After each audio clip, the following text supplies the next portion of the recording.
बेटा नमस्कार सभी को। 11वीं क्लास के जितने भी संगीत के विद्यार्थी हैं, स्पेशली बाल भारती पब्लिक स्कूल गोहाना के बच्चों के लिए ये मैं एक वीडियो और बनाने जा रहा हूं, जिसमें आपके इस साल के जो सिलेबस में ग्रंथ दिया गया है वृद्ध देसी ग्रंथ, मैं उसका विवरण इसमें करूंगा, इसकी विवेचना इसमें करूंगा। आप वीडियो को पॉज करके अपना क्वेश्चन कंप्लीट कर सकते हो। क्वेश्चन क्या बनेगा? वृद्ध देसी ग्रंथ पर प्रकाश डालो। वृद्ध देसी ग्रंथ पर प्रकाश डालो। तो सबसे पहला हेडिंग हम बनाएंगे बेटा रचना। रचना, ग्रंथ की रचना कब हुई? यह ग्रंथ मतंग मुनि द्वारा लिखा गया। संगीतकार इसके समय को लेकर एक मत नहीं है, यानी संगीतकारों में भी कंफ्यूजन है, लेकिन यह माना गया है कि नाट्य शास्त्र के बाद इसकी रचना हुई, यानी लगभग 6वीं शताब्दी में, क्योंकि नाट्य शास्त्र 5वीं शताब्दी में लिखा गया है। दूसरा हेडिंग है बेटा गायन शैली, यानी इसमें कौन से गायन के स्टाइल्स का विवरण किया गया है। इसमें लिखना है बेटा, गायन शैली हेडिंग बनाना है, इसमें लिखना है इस समय राग गायन प्रचार में था।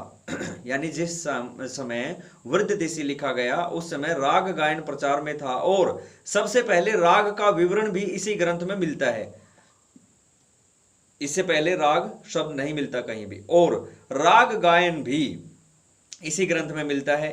इसमें नाद की उत्पत्ति, श्रुति निर्णय, स्वर निर्माण, अलंकार, गीतियां, जाति, राग लक्षण आदि की विवेचना भी की गई है। इसमें ताल वाद्य पर भी विचार किया गया है। वादन, यानी वो एक बहुत बड़े खुद भी वादक थे। मतंग मुनि खुद चित्रावादक थे। चित्रा पर 7 तार होते थे। इनमें 7 स्वर निकलते थे। चित्रा एक प्रकार की वीणा थी।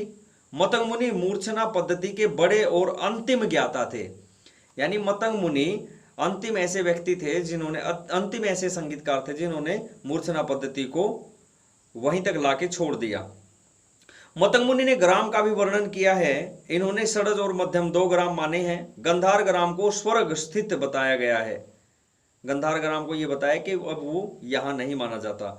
रागों के बारे में मतंग मुनि जी के क्या ख्याल है, यानी हेडिंग बनेगा रागों के बारे में। मतंग मुनि ने माना है कि जातियों से ही रागों की उत्पत्ति हुई है तथा स्वर और श्रुतियों से जातियों का जन्म हुआ है। राग के बारे में वो कहते हैं कि स्वरों का ऐसा मेल जो चित्त को प्रसन्न करे और चित्त को आनंद प्रदान करे, वह राग कहलाता है। संवादी और विवादी का अंतर मतंग ने भरत के समान ही माना है। जाति के 10 लक्षण भरत के समान ही माने हैं। अंत में यह कहना उचित है कि मतंग मुनि के संगीत में देन को कभी नहीं भुलाया जा सकता, अर्थात वृद्ध देसी ग्रंथ जो मतंग मुनि द्वारा रचित है, सभी संगीतकारों के लिए और सब आधुनिक संगीतकारों के लिए शास्त्रीय संगीत का एक महान ग्रंथ साबित हुआ है। इसी के साथ सबका धन्यवाद बेटा। वीडियो को पॉज करके आप अपना क्वेश्चन कंप्लीट कर सकते हैं। Thank you.